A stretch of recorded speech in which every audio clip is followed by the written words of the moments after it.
Νίκο, τι κάνεις? Σκαλίζω το μαστιχόδουλο για κάποια πλάνα τελευταία που θα χρειαστούν.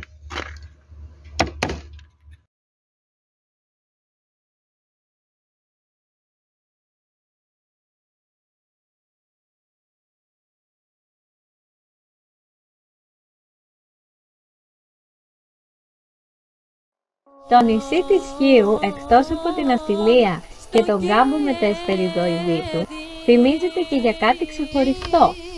Ένα δάκρυ, το περίφημο μαστίχι.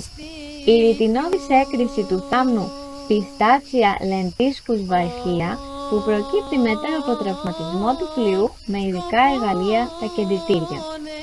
Το φυτό του χήνου φύεται σε όλη τη λεκάνη της Μεσογείου, όμως μόνο στοιχείο χαρίζει τα πολύτιμα δάκρυά του και μάλιστα μόνο στο νότιο τμήμα του νησιού εξαιτίας του μικροκλίματος της περιοχής. Αποτελεί φυτό αργής ανάπτυξης και ανθεκτικό, που αντέχει σε ξηρά και άγωνα εδάφη. Αυτό το ξεχωριστό προϊόν κρύβει σκληρή δουλειά όλο το χρόνο.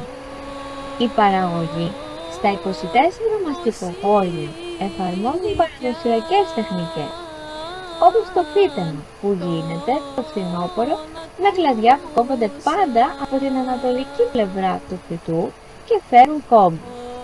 Το μαστιχόδεντρο ποτίζεται μόνο στην αρχή, τα 2 πρώτα καλοκαίρια. Την άνοιξη αρχίζει η διαδικασία προετοιμασίας του εδάφους που θα πέσει το μαστίχι γύρω από το σχήνο. Ο καθαρισμός γίνεται με ξυστρί και ακολουθεί ασπροχωμάτισμα με μαρμαρόσκοπο. Τον Ιούλιο ξεκινάει το κέντημα. Γίνεται την αυγή, πριν ο ήλιος χαράξει. Ο σχήνος πληγώνεται, ρημιάζεται, για να ξυπνήσει, όπως λένε οι ντόπιοι.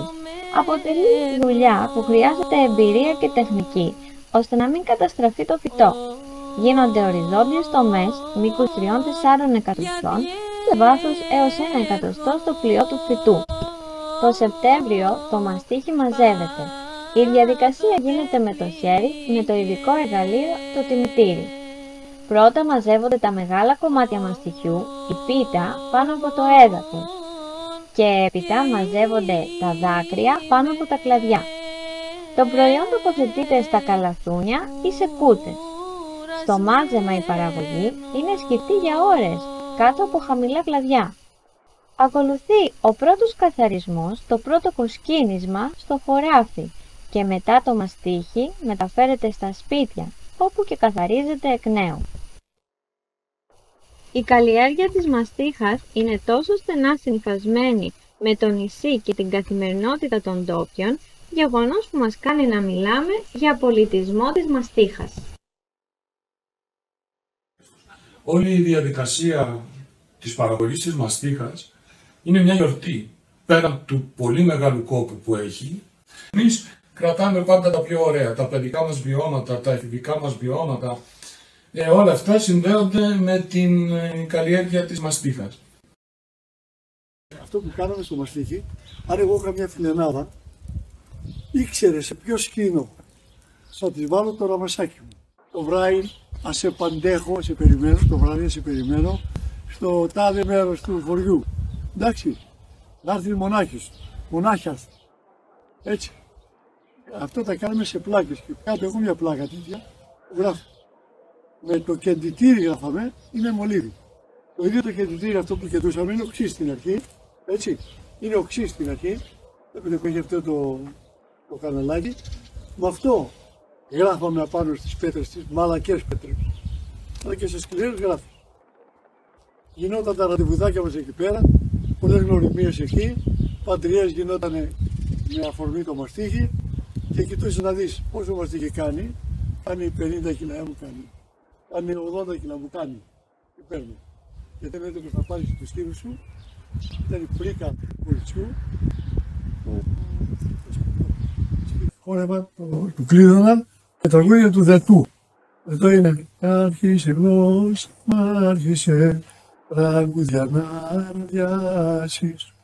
Και λέγανε οι υπόλοιπους «Άρχισε γλώσσα, άρχισε Όλος ο χώρος. τραγούδια να αναδιάσεις». Και την καλή μας συντροφιά να τη διασκεδάσεις. Εγώ δεν θα τραγουδήσω. Όλη τη μέρα ο μαστιγοπαραγωγός δεν έφευγε από το χωράφι. Ακόμα και στο χωράφι κοιμόταν και στο χωράφι έτρωγε. Να δούμε τώρα και το τίμημα. Ότι δεν υπάρχει μαστιγοπαραγωγός χωρίς χτυπημένα δάχτυλα. Δεν υπάρχει μαστιγοπαραγωγός χωρίς μπαλωμένα γόνατα. Χωρίς αρθριτικά και πόνο, διότι είσαι υποχρεωμένος είτε να κάθεσαι πολύ καθιστός, ξέρεις, χαμηλά, είτε να είσαι γονατιστός και να σέρνεσαι. Δεν υπάρχει κεφάλι αχτύπητο. Γιατί εκεί που προσπαθείς να κεντήσεις το δέντρο και πας να κοιτάξεις, ας πούμε, και πιο ψηλά και τέτοια, είναι από πίσω σε ένα κλάδι και δεν το βλέπεις. Και μια άλλη έτσι διάσταση είναι πάλι στην ομορφιά που έχει το μαστίχι όταν θα έρθει στο σπίτι, που δημιουργεί και εκεί μες στο χειμώνα τέτοια κύτταρα πολιτισμού στα σπίτια. Πάλι πηγαίνουν πολύ μαζί για να το καθαρίσουν το μαστίχι. Ιστορικά έχει βοηθήσει έτσι ώστε ένα κομμάτι της Χίου να μην γνωρίσει δύσκολες στιγμές. Ούτε την περίοδο της τουρκοκρατίας, ούτε την περίοδο της γερμανικής κατοχής, τουλάχιστον από το δεύτερο χρόνο και μετά. Ούτε αργότερα, ούτε τη σημερινή κρίση. Διότι δημιουργεί ένα σταθερό εισόδημα που είναι μια μετάγγιση ζωής στον κάθε μαστιχοπαραγωγό. Δεν μπορώ να φανταστώ την νότια Χίο, τα μαστιχοχώρια χωρίς τη μαστίχα. Καταρχάς, το μουσείο, όπως λέει και το όνομά του, είναι το Μουσείο Μαστίχας Χίου. Άρα είναι αφιερωμένο σε ένα προϊόν το οποίο είναι μοναδικό παγκοσμίως. Είναι ένα προϊόν το οποίο χρειάζεται ιδιαίτερο τρόπο για να παραχθεί. Οπότε η μαστιχοκαλλιέργεια πρέπει να αναδειχθεί με κάποιο τρόπο και να γίνει γνωστή και προς τον υπόλοιπο κόσμο. Είναι γεγονός ότι το μουσείο προσεγγίζει τόσο τη μαστιχοκαλλιέργεια που είναι ενταγμένη στο κατάλογο της UNESCO με τα στοιχεία της Άγιας Πολιτιστικής Κληρονομιάς. Δεν προσεγγίζει όμως μόνο τη μαστιχοκαλλιέργεια το μουσείο. Προσεγγίζει και την ιστορία της Χίου και πώς η μαστίχα επέδρασε στην ιστορία ολόκληρου του νησιού. Από το δημογραφικό μέχρι την αρχιτεκτονική, τους οικισμούς δηλαδή, του πώς χτίστηκαν. Οι ντόπιοι γενικώς είναι περήφανοι για το μουσείο.